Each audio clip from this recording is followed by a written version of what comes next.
दर्या सागरा नमन तुला, सण आज आला नारळी पौर्णिमेचा।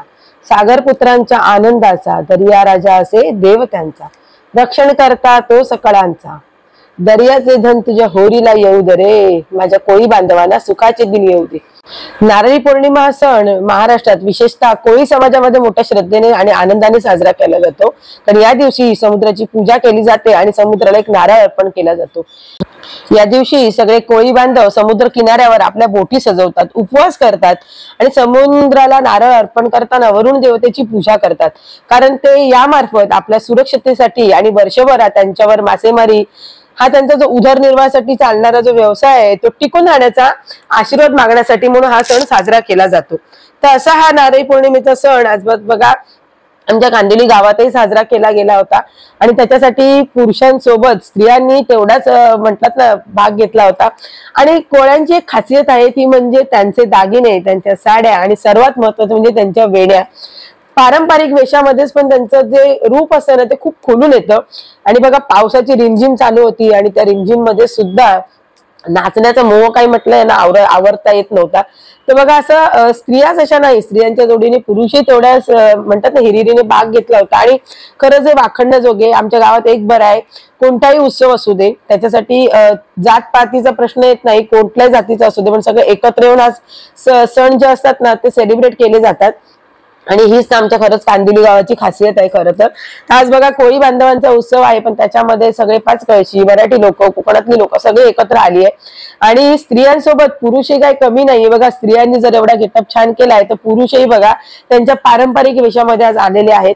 आणि खरंच सांगते असं म्हणजे आपली परंपरा जोपर्यंत आपण टिकवत नाही ना आपल्या मुलांना तो भाग कळणार नाही। बऱ्याचदा लाजे खातर बऱ्याच जणी आपले पेहराव आजकाल विसरायला लागले, पण तुमची जी स्वतःची परंपरा आहे ना ती स्वतः जेव्हा तुम्ही जपता ना तेव्हाच ती म्हणतात ना गोष्ट पुढच्या पिढीपर्यंत जाते। त्याचं उत्तम उदाहरण तुम्हाला दाखवते। बघा आज आई आणि वडील जसे तयार झाले त्यांच्यासोबत बघा त्यांचा मुलगाही त्याच पद्धतीने तयार झाला। तर ही जी आपली जी खासियत आहे हीच आपल्याला टिकून ठेवायची आणि आपले सण हे आपल्यालाच टिकून ठेवायचे आहेत, कारण ते टिकवणंही ते तुमच्याच हातात आहे। तर बघा छान अशी होडी पण इथे तयार झाली आणि होडीवरती तो नारळ ठेवलाय जो समुद्रामध्ये विसर्जन करणार आहे। आणि सगळ्या बायका बघा कशा तल्लीन होऊन नसतात, ना वयाचं बंधन आहे ना कोणत्या गोष्टीचं बंधन आहे, फक्त एकच आहे सूर तालावरती फक्त नाचायचं आणि आपल्या मनामध्ये जो उत्साह आहे तो उत्साह हा फक्त सगळीकडे दिसत होता आणि खरंच खूप छान वाटत होतं।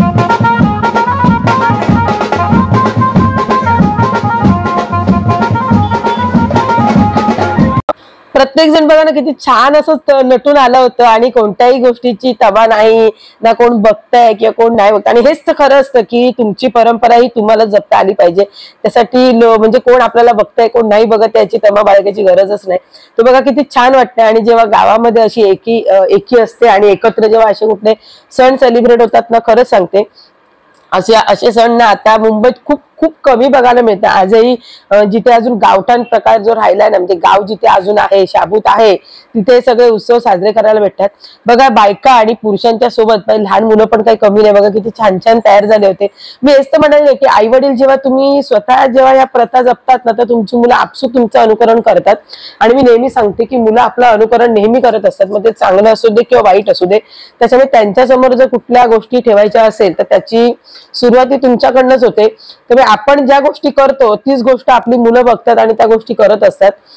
ते इथे प्रत्येकाचं एक म्हणतात ना प्रत्येकाच्या पद्धतीप्रमाणे प्रत्येकाचे वेगळे आणि याच्या वेण्यांमध्ये खासियत तुम्हाला आज बघायला मिळते। म्हणजे प्रत्येकीच्या वेणीमध्ये ना म्हणतात ना एक माशांचा जो प्रकार म्हणजे त्या कोळी बांधव ओळखला जातो तो मच्छीमारीसाठी। आणि त्यांची जी खासियत आहे म्हणजे चिंबोऱ्या म्हणजे ज्याला म्हणतात आपण कुर्ल्या भाषेत म्हणतो खेकडे म्हणा, तर ते घातले म्हणजे कोणी डोक्यामध्ये वेणीसोबत ते घातले होते, तर कोणी माशाचे जे फिश असतो म्हणजे आपला जो मासा असतो ना त्याचे ब्रॉच घातले होते। आणि खरं सांगते आणि म्हणजे काही जणांनी असे पारंपरिक वेश प्रॉपर केले होते की ज्याच्यामुळे कळून येत होतं की हा कोळी समाजाचा व्यक्ती आहे। आणि खरं सांगते एवढं छान तयार झाले होते ना।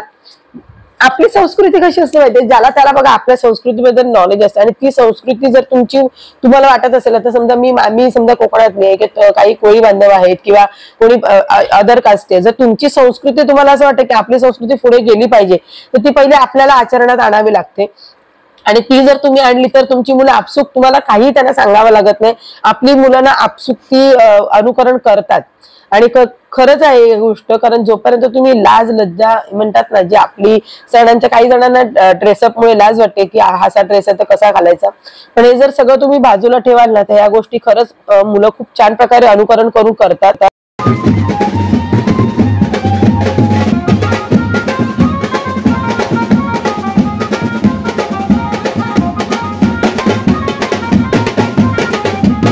तर तुम्ही बघितला ना, त्या नाचत होत्या, त्यांच्या बघितलं प्रत्येकीच्या डोक्यामध्ये कसे माशांचे पीस होते आणि खरंच ते छान वाटत. म्हणजे कसं असतं त्या लुकला ते गेटअप जो असतो ना तो त्यांना खरंच छान वाटतो. आणि त्या पोरी पण एवढ्या मस्त तयार झाल्या होत्या ना, खरंच बघायला बरं भारी वाटत होतं. म्हणून मी बोलली ना, त्यांचे जे दागिने आहे, त्यांच्या साड्या आणि त्यांचा ड्रेसअप एक बघण्यासारखा असं एक वेगळीच हे असते. आणि तो बघा प्रत्येकाने तो मानाचा नारळ होता तो डोक्यावर घेऊन प्रत्येक जणी नाचत होते. वयाचं बंधन नव्हतं, वेळेचं बंधन नव्हतं आणि कोणत्याही गोष्टीची तमा नव्हती. जो तो आपला तल्लीन होऊन नाचत होता आणि त्याच्यामध्ये कशाचीच म्हणतात एक बेफिकरपण. आणि स्त्रियांना ना याच असे जे कार्यक्रम होतात ना तेव्हाच एक वेगळ्या आनंदातून नाचत असतं, कारण ते वर्षभर आपण काही ना काही आपलं काम चालूच असतं.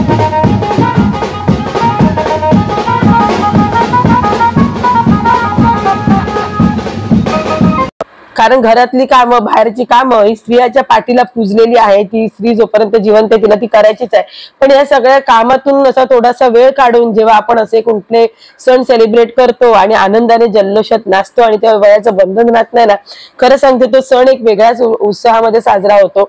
इथे प्रत्येक जण ज्याला जमेल तसं गेटअप करून आलं होतं. कोणाला ज्यांना नऊवाऱ्या साड्या जमत होत्या त्यांनी घातल्या. कारण शेवटी बघा, मी म्हटलं ना तुम्हाला, एकदम लहान मुलांपासून एकदम वयस्कर व्यक्ती होत्या. आणि बघ आता ज्या बायकांनी जसं कलश घेतला, आता ह्या मुलीने पण डोक्यावर घेतला, नंतर मग छोट्या छोट्या मुलींनी प्रत्येकीने आपल्या डोक्यावर कलश घेतला. हे त्यांना सांगावं लागत नाही. जेव्हा आपण करतो ना ते अनुकरण मुलं करतात. हे सांगण्याचं तात्पर्य हे की जेव्हा आपण करतो ना आपली मुलं आपणहून अनुकरण त्या गोष्टीचं करतात.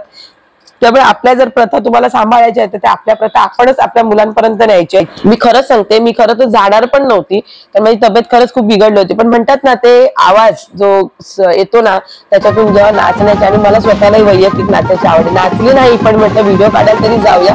आणि खरं सांगते गेल्यामुळे या गोष्टी बघायला मिळाल्या. कारण खरं सांगते जेव्हा असं काहीतरी होतं ना, म्हणजे असं उत्साह आणि जेव्हा सगळेजण सेलिब्रेट करतात ना ते खरंच बघण्यासारखं असतं. आणि जेव्हा आई वडील या गोष्टी करायला लागतात ना की मुलं आपोआप बघा अनुकरण करतात.